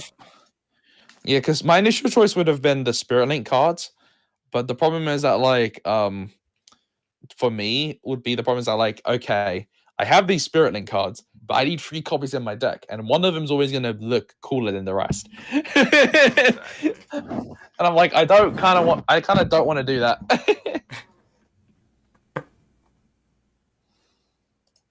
I'm trying to think of. I actually haven't seen most of these. I've seen them visually, but I don't actually know what they do. Because like if we're going off pure aesthetic, I think the one I would like the most is I quite like Aneria, Keeper of the Siberian Beasts. Because I like the drawing of the tigers. Like I like this tiger drawing. Yes. Are you pulling up on stream? Yeah, I have it. I like that. Nice. Yeah, I like that. Yeah, they look sick. I don't even know what the card does. Toss a coin. If it lands heads, reduce your life points by half and destroy all non-ice type champions. On your stage, then select one champion on your graveyard and special summon it on the stage. Additionally, all ice type champions receive 500 attack points until the end of your turn. However, it lands tails, reduce your life points by 3/4. Only activate during one keeper per game. Yeah, so we haven't talked about keepers, but keepers are once per game effects now. They're not. They're like you can only activate once per game, so they're a little bit. They're a lot stronger sometimes for handler in case of handlers, because you can only do it once per game, but that's still pretty strong. For sure. I like this. The artwork's really nice too. I'm like one of those types where like if I get a 1/1 card, that's pure collection. That's I can't play them. I can't. I can't. Yeah, no, I wouldn't play them because like one thing that's quite nice that the keeper cards at least they have They have regular art alternate, right? versions. Yeah. Yeah, which I quite like. I like that give the game like exclusivity, but like also let's have the game pieces a little bit. You know what I mean? Of course, of course. What would be I your one? My choice. I'm in between two. But you already Okay. know Milo is really good. We both like that card Mm. a lot. Yeah. But outside of Milo, I like Talia. Which one's that one? Talia, Keeper of the Sun God, Tenotia. Ooh. Artwork looks bananas. Oh my god. It's so orange. That's so It's sick so though. bright. Yeah. Toss a coin. If it lands heads, reduce your life points by half, and special summon 2 extra deck champions to your stage. Then select one champion in your graveyard and banish it. Increase your life points by the attack points of the banished champion. However, if it lands on tails, reduce your life points by 3/4. This effect is reversed for your opponent. This is a massive gamble, but Basically, whoever gets this wins the game. yeah, I mean, it's crazy. It depends on the deck. Sadly, like if you let's say you're not playing a spirit extra deck, then it gets a little bit awkward. But honestly, like this card is funny, like because it's like okay, I want to decide the game now, which is quite funny. Let's wrap up this game, shall we? Let's win. Either win or either one of us wins, one of us loses. Especially because like if I lose a third of my life. Yeah, and I lose a third of my life, and I give you 2 champions. 3/4 of life is just nuts, man. Yeah, I don't know. Like the maths alone is gonna. Oh. Hold on, let me get the calculator out. Gotta do that half the time anyway. No, but yeah, no. We definitely need to like we need to like do like a top 5 review list or something, or like do a stream like this again. Because like we still have I think the interesting one's gonna be handler and spells. Because I think like to wrap it up a little bit, Spirit Link and Union Champions are really fun. I think they give like a lot of excitement and like enjoyability for the game. Because like deck building becomes more interesting now. Gameplay becomes like a lot more fun because you have a direction to go towards, like a specific thing that you're building going towards. You made the constant decision of like, okay, do I use these cards now or do I save them for later?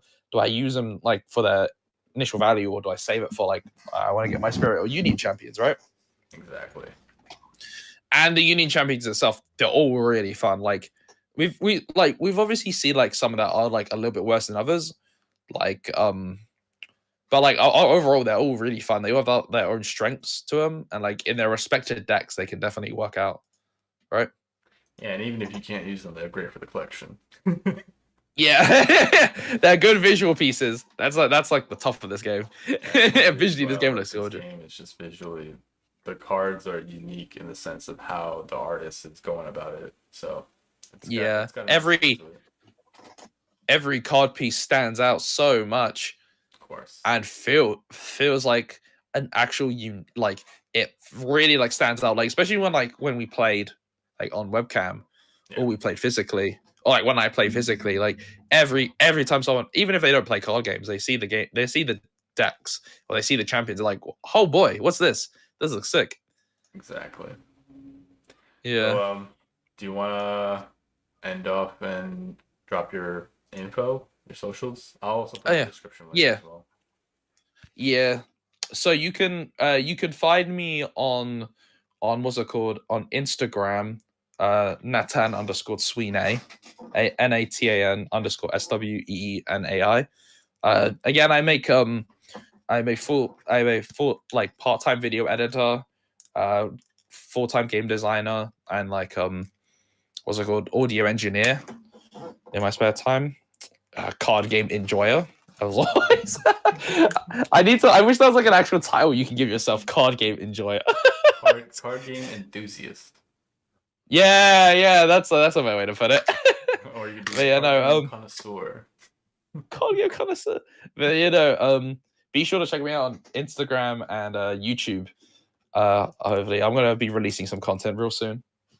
Yeah, thank you so much for joining me today too. I Oh know no, 100%. you're over the pond, so we have a little bit of time difference. Yeah, no, that's Uh, like an issue what everyone says, like because like everyone that's played this game so far and met are all like based in the US. yeah, So it's like, oh god, it's a bit of a hassle to call it. Yeah, no, I don't mind. Again, like I know we both worked with the game, but it's generally like really fun and really enjoyable. This game, I think, it's only going up from here, and I'm excited to see like the decks we can play and the decks we come up with in set 2. 100%. I'm really excited. we're gonna be thinking about set 3 as soon as we start playing set 2. That's everything every time. I don't know. Like we gotta like we're set 2. We gotta do. There's so much theory crafting and gameplay. But yeah, no, definitely like what's it called? If anyone watches this, feel free like in the future, feel free to message me or message us to Yeah, potentially I'll drop play all of games your with us. information in the description Yeah, that'd be sick. after this. That'd be sick. No, thank you. But no, thank you so much. Of course. Likewise, bro. Wondrlnd TCG, if you're still here, thank you for popping in and answering our questions. And Giving us the very needy rules clarifications. This was nice. This was nice. This was fun. Yeah, this was fun. Yeah, no problems. That's Wondrlnd TCG. Thank you. Thank you. No, thank you. Thank you. All right, y'all. We'll catch you in the next one, eh? Yeah, catch you. Take care. Take care, everybody. Bye bye. Bye bye.